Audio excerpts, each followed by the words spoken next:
A gente já fez um levantamento aqui no UOL, e em quase 6 meses de comissão, um pouco menos da metade não foi mais da metade, na verdade, dos que foram convocados não foram ouvidos, né.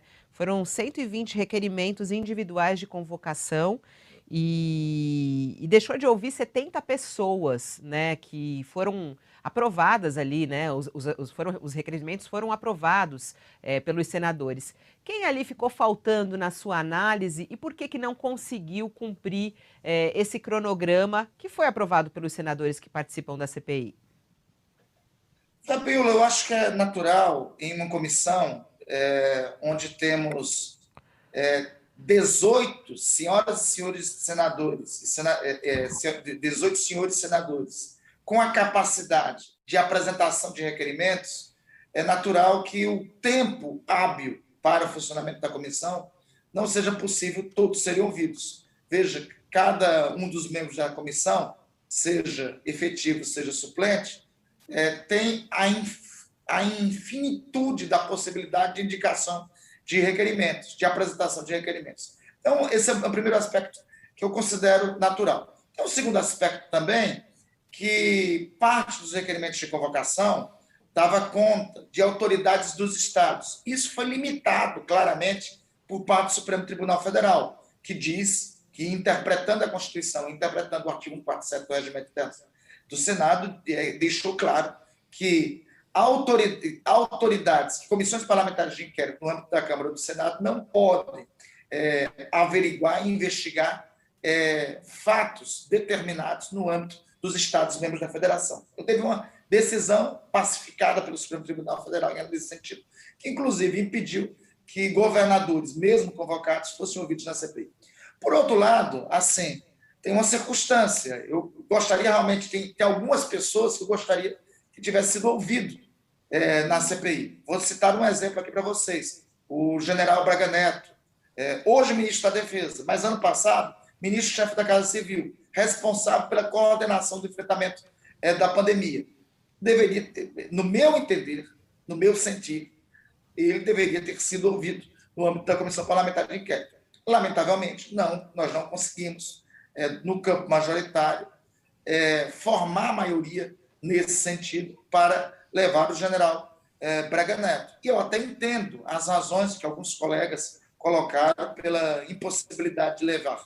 Mas este, por exemplo, é um depoimento que eu acho que nós poderíamos ter tido na CPI. Ao mesmo tempo, eu acho que nós poderíamos ter tido o depoimento do presidente do Conselho Federal de Medicina, sem embargo do que deve constar em relação à atuação do presidente do Conselho Federal de Medicina no relatório final do senador Renan Calheiros. E separe, viu, Josias e Fabiola, a conduta do presidente do Conselho Federal de Medicina da conduta da ampla maioria dos médicos brasileiros. A ampla maioria dos médicos brasileiros, profissionais da saúde, foram leais à ciência. Muitos deles pagaram com a vida o enfrentamento da Covid. Alguns, aliás, isoladamente, neste caso, o presidente do CFM não teve o mesmo tipo de conduta no enfrentamento da pandemia, e isso é revelado, inclusive, por uma live que se tornou pública da sua manifestação, que foi mais vinculada ao presidente da República do que necessariamente vinculada à saúde e à ciência, como deveria ter. Então, Ele esses dois depoimentos ele é uma estará, o percepção. senador, ele estará certamente na lista daqueles que, são encaminhados a indiciamento? Não tenha dúvida. E o Não tenha Braga dúvida. Neto? E o Braga Neto? Não temos, em relação ao ministro Braga Neto, eu acho que tem elementos para isso. Nós temos o embargo de que não foi ouvido. Ao que pese, no caso do presidente do Conselho Federal de Medicina, temos uma live pública realizada por ele, falando da conversão aos favores em relação ao presidente da República, e não do trato da saúde. E temos outros documentos. No caso do ministro Braga Neto, era necessário ter tido o depoimento dele. Mesmo assim, os documentos que temos, no meu entender, tem elementos que podem levar a, pelo menos, indicar para as autoridades um aprofundamento de investigações do hoje ministro da Defesa, na época ministro da Casa Civil. É o meu entendimento, mas, obviamente, o julgamento final em relação a isso caberá ao senhor relator e, obviamente, a maioria que nós temos que ter para aprovação do relatório. Em relação ao presidente do Conselho Federal de Medicina, com certeza, todos os elementos apontam para isso, ele já consta como um dos investigados da CPI, como foi declinado há pouco tempo pelo senhor relator. Senador, em relação a esse comitê, esse grupo que se formará depois da CPI, esse grupo pós-CPI, há consenso em relação a ele? Quem vai compor esse grupo? Esse grupo terá funcionamento institucional ou será apenas informal? Será institucional, Josias. Veja, a ideia, inclusive acatando sugestões que ocorreram da senadora Zenaide Maia, de outros senhoras e senhores senadores, nós deveremos ainda nessa semana apreciar um projeto de resolução de minha autoria, que é um projeto de resolução subscrito por mim, pelo senador Omar Aziz, a qual o relator deverá ser o próprio senador Renan Calheiros, que cria o Observatório da Pandemia.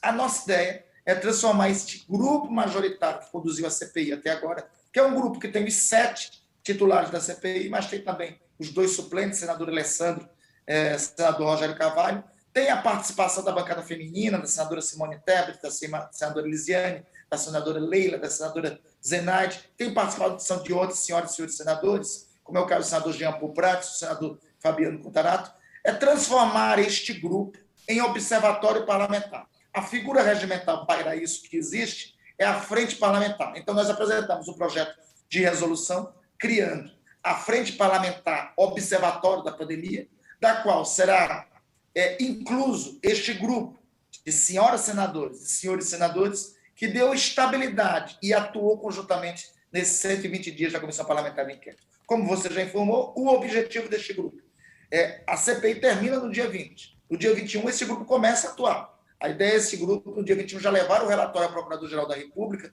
na semana seguinte, levar o relatório ao presidente da Câmara dos Deputados, levar o relatório às instâncias dos demais indiciados, por exemplo, a Procuradoria da República do Distrito Federal, levar o relatório à Força-Tarefa do Ministério Público Paulista sobre o caso Prevent, levar o relatório para as comissões parlamentares de inquérito existentes na Assembleia Paulista e na Câmara de Vereadores de São Paulo, se possível, levar o relatório até o Tribunal Penal Internacional.